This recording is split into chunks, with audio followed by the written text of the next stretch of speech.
Halton divided.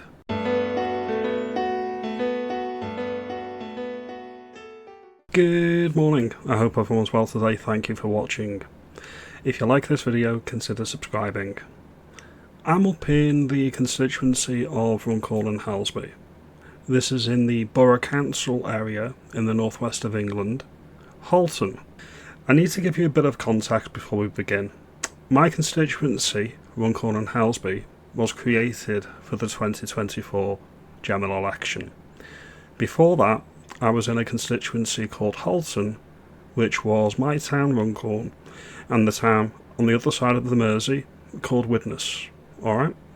So before 2024, my MP was the Halton MP, Derek Twigg.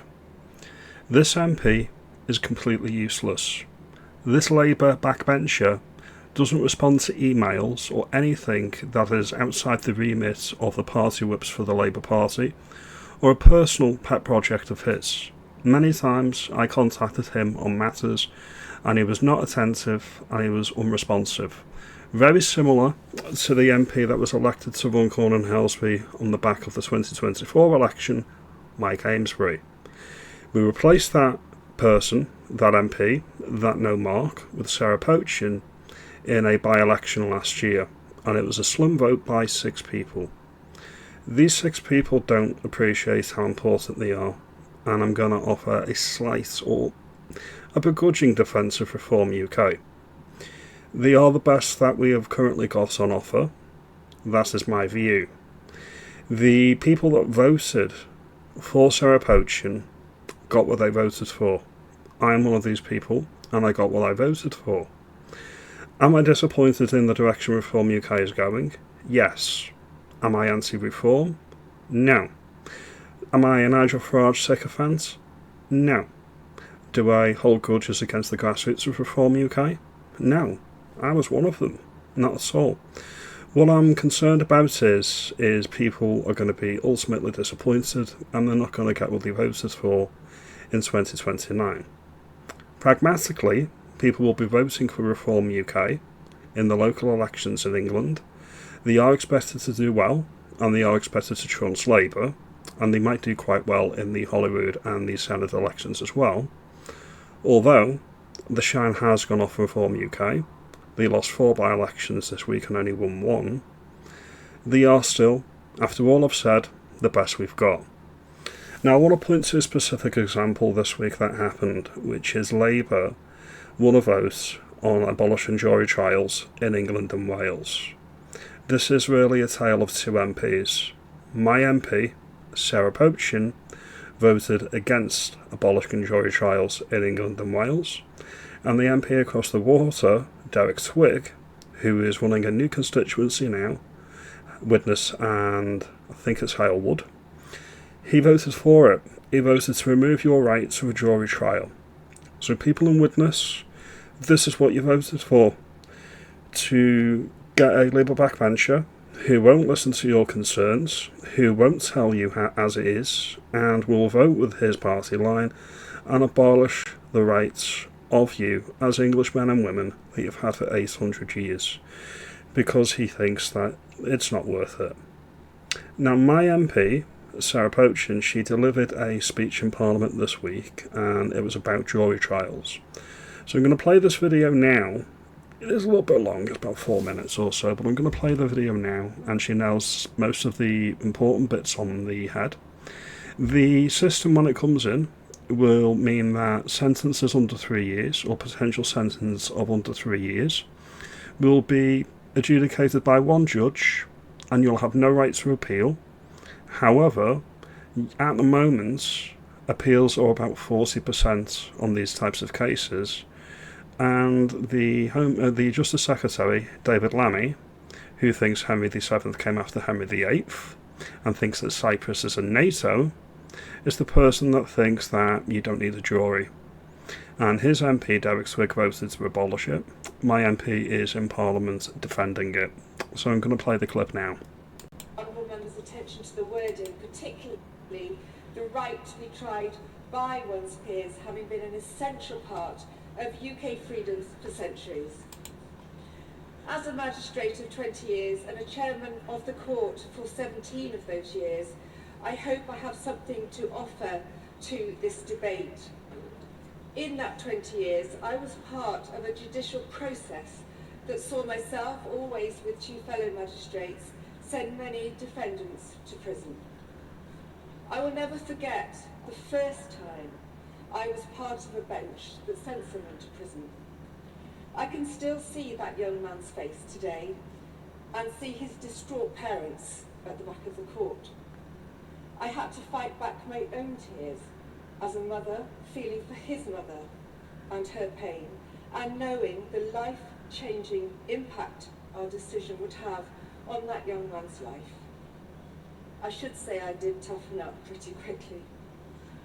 I also found myself on many occasions chairing a trials court that would inevitably start late or end up with magistrates twiddling their thumbs when trials cracked or fell apart.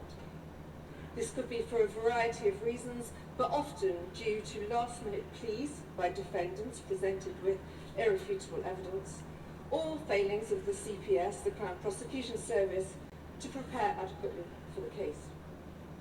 The process in the Magistrates' Court is already inefficient, and a sizable backlog of cases exists, reportedly over 370,000. It is worth pointing out that a magistrate's bench operates as a mini jury, always with 3 magistrates sitting on a trial to ensure a majority verdict, and therefore represents trial by the people, not the state. Be in no doubt, a prison sentence of up to 3 years will change someone's life forever. This is a prescient and important point. The Justice Secretary, Antuti Akia, is making the case that it's for expediency, it's to get defendants, or as they call them, the criminals, through the courts quicker, and to give victims, not would-be victims or potential victims, justice.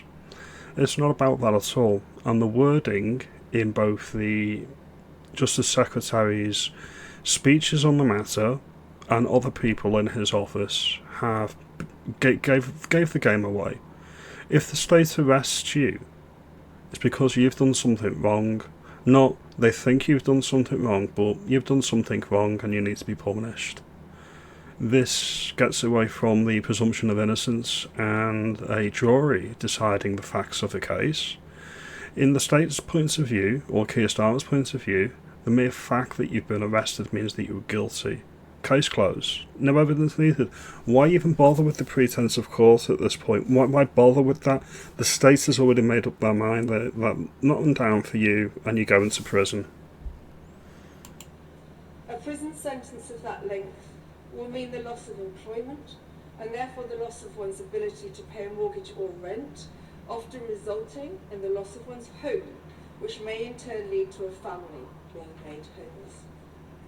A prison sentence often means the breakup of a family with permanent damage inflicted on the partner and children in that family, whether that be by becoming outcasts in their community, being bullied at school, or by adopting learned behaviour and offending themselves later in life. For one individual, one judge, to have the power and to be the only perspective in administering a prison sentence is not justice. Furthermore, a single justice acting alone may come under pressure from politicians not to send defendants to prison due to a lack of prison space available, regardless as to whether that defendant should in fact receive a custodial sentence. This is an important point. There's been a lot of defendants, later criminals, that have not been sent to prison, not because the crime isn't severe enough and should have a custodial sentence, simply because we've not got enough prison spaces. So this is a very important point that my MP is making. There may also be cases where a single justice is more lenient towards defendants of ethnic minorities. Well, we know this happens all the time. How many people from ethnic minority backgrounds have not been given a prison sentence because they are non-white, and this is the DEI filtering into the court system. So again, a very good point by my MP.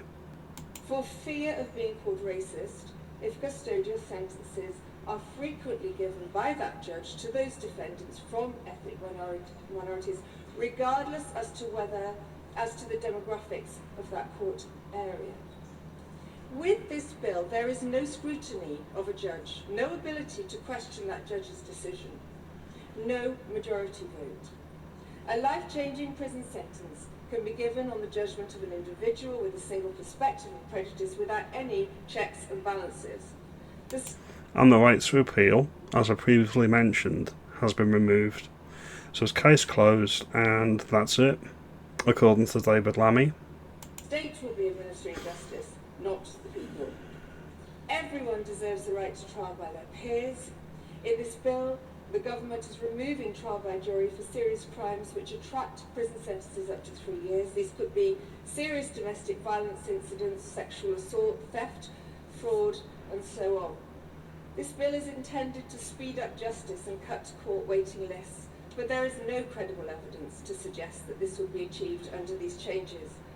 Courts need investment and to be run more efficiently in order to speed up justice.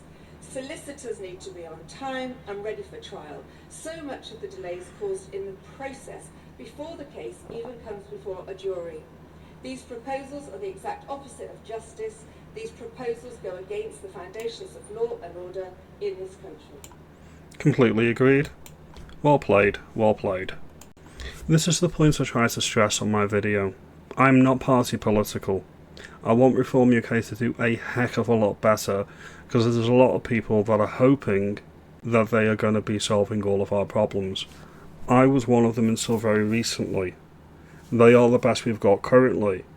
This intervention proves that there is value in Reform UK.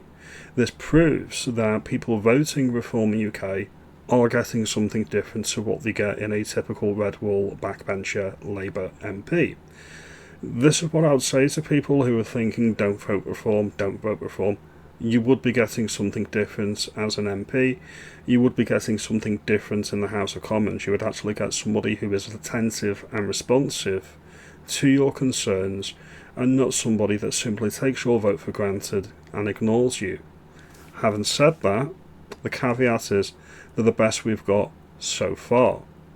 Now, if you like this video, give me a thumbs up, give me a like and subscribe.